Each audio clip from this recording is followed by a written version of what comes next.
What's up, everybody? So if St. Petersburg changing so much within the last couple of years, I thought it would be a good time to kind of look back at the past and see where St. Petersburg started. So we're going to talk about who founded St. Pete, and we're going to go to a couple historical spots that have been here since the beginning.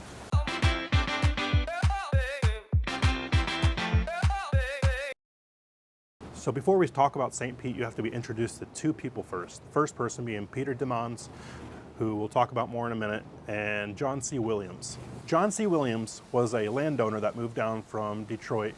He owned most of what would become downtown St. Pete.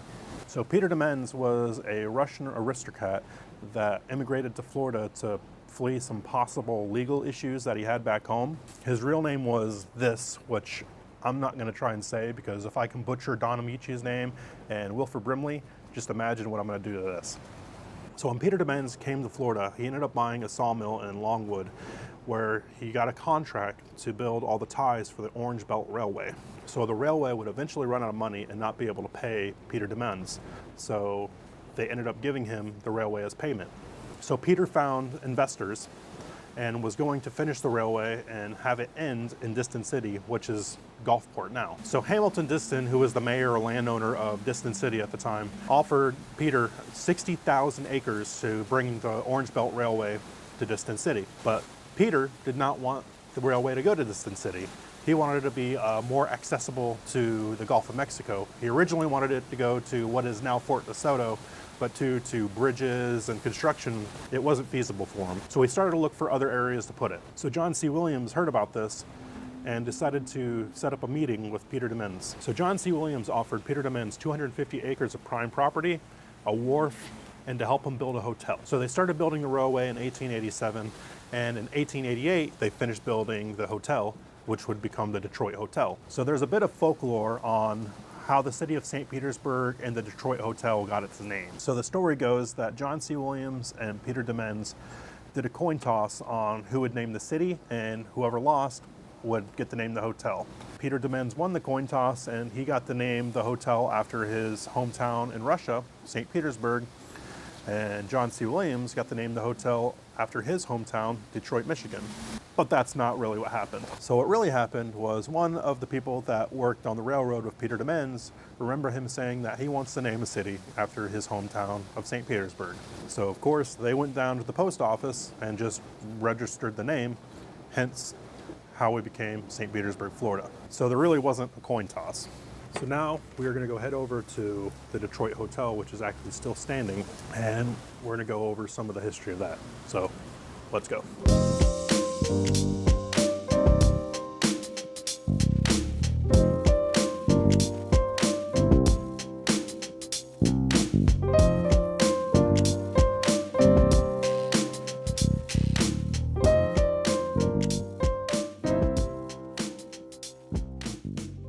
So here across the street from me is the Detroit Hotel.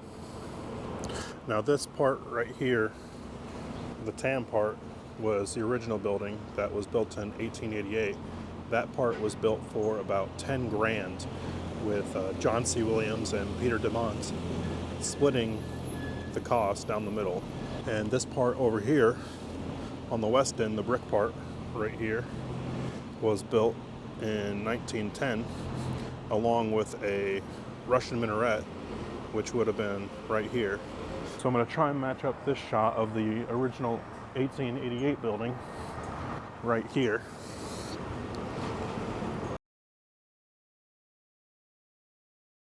And about this spot, you can see, match up this photo with the Russian minaret that was here.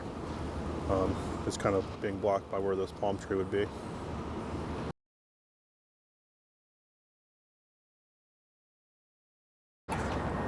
Now I'm going to line up this shot here, but I mean, you can't really see much of the original building because of the East Addition right here.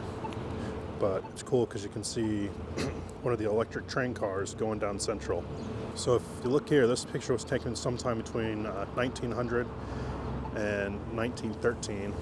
And you can see the electric train car right there. Now we know that was taken before 1914 because that's when this addition right here was added.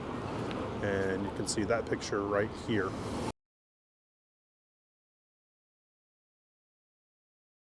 So if you look here, here's a sign on the corner of the building that says Detroit Hotel. Now, it hasn't been a hotel since 1993, and in 2002, it was turned into condominiums. Now, this right here isn't the original tower that was built.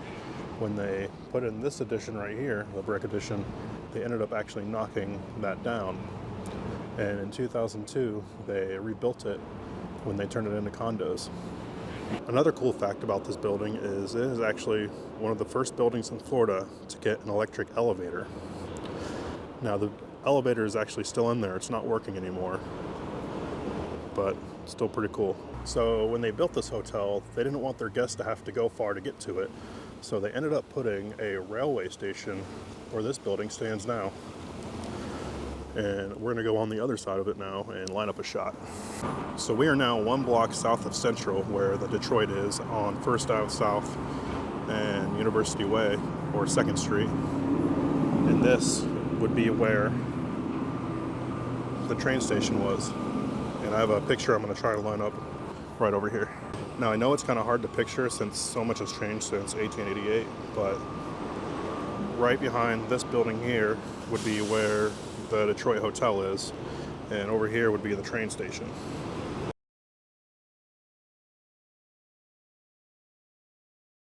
So that's it for this area of town. We're gonna go a couple blocks away and see John Williams' house.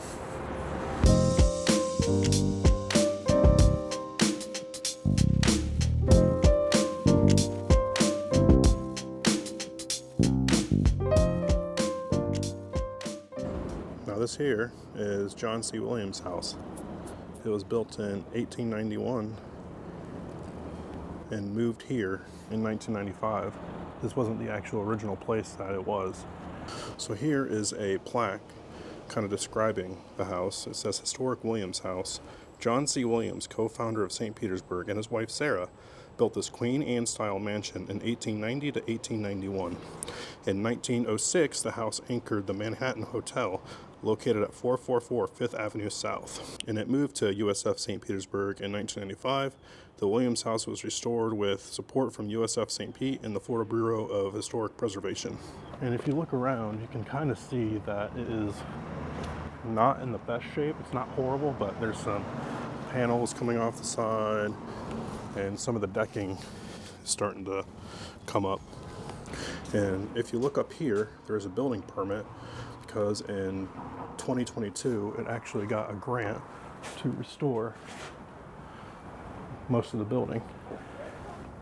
And look at that cool stained glass on the windows and doors. That's awesome. There's a couple cats that live here too. Hey kitties. So as I was walking around the Williams house, I noticed there was a USF employee up on the porch leaving food out for the cats. And I asked her, hey, is the house open today? And she said no, but if you'd like to see the inside, I can go get the key. So of course I said yes, and this is kind of where this part of the video starts. I'd also like to thank Dani for the awesome tour of the house that she gave me, and the rest of the USF staff for letting me film inside. So thank you very much. All right, and so this is a Queen Anne Victorian style home.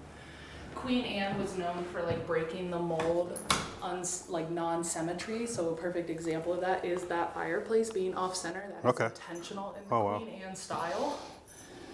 This is John C. Williams here. He was married 3 times. His second wife did end up going back to New York City. I believe this is his 3rd wife. The stained glass is original, if I recall correctly, or at least restored to look like the original. This is that warping I was talking about. So that window, you can tell that's an original pane. Wow. Another really cool thing that I always like to point out to people was, like I said, John C. Williams was married 3 times. If you have like a light on your cell phone, you can look at this photo and see where he painted a new wife over a former wife. What? Right there. Oh yeah, I can see. Yep. That is crazy. So the original Photoshop, I like to call it. Yeah. That's wow. Yep. Yeah. You can definitely see how it's much more like colored than the rest of everybody else in the picture. That's funny. Yeah. You can see the W for Williams over there, upside down horseshoe over here. There's a lot of theories about the upside down horseshoe. We're not really sure. He had no connection to horses, and upside down horseshoe is known to be a symbol of bad luck. So we're like, why an upside down horseshoe? Yeah, it's kind of weird.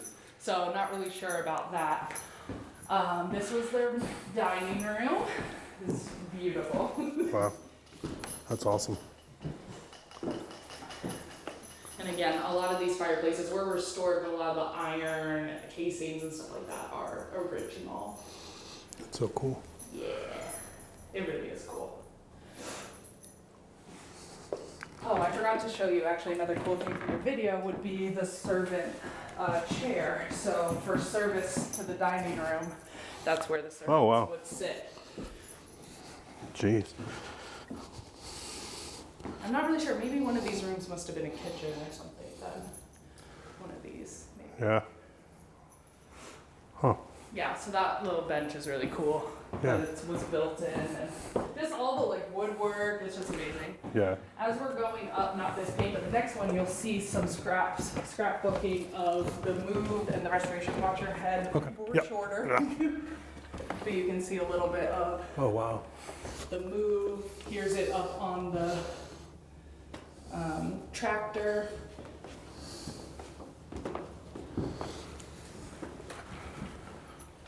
And this was, I guess, right next to the Manhattan Hotel, correct? Yes, it was actually, there's a postcard I'll show you. Remind me on the way out. It was basically connected to it. Awesome.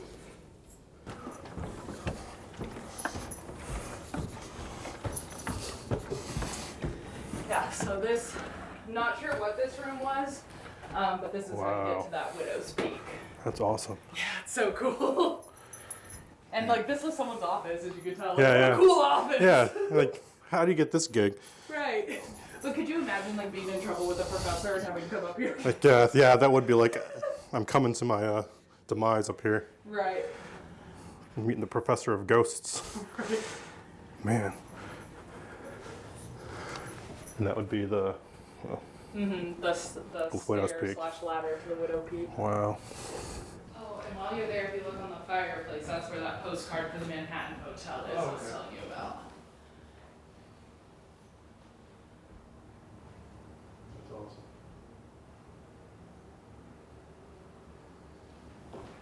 So we have one more spot to go to on today's little guided tour of the making of St. Petersburg. So let's get over there.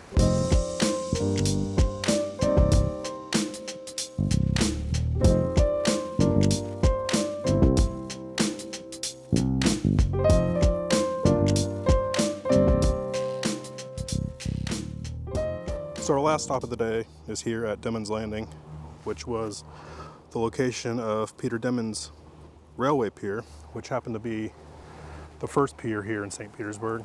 And it was a pier that was used to bring trains out onto the water so ships could load its cargo onto the train to make it a lot easier. Now I might not be far back enough, but this is roughly where this picture was taken, and it would be going down First Ave South right there, where the train used to be.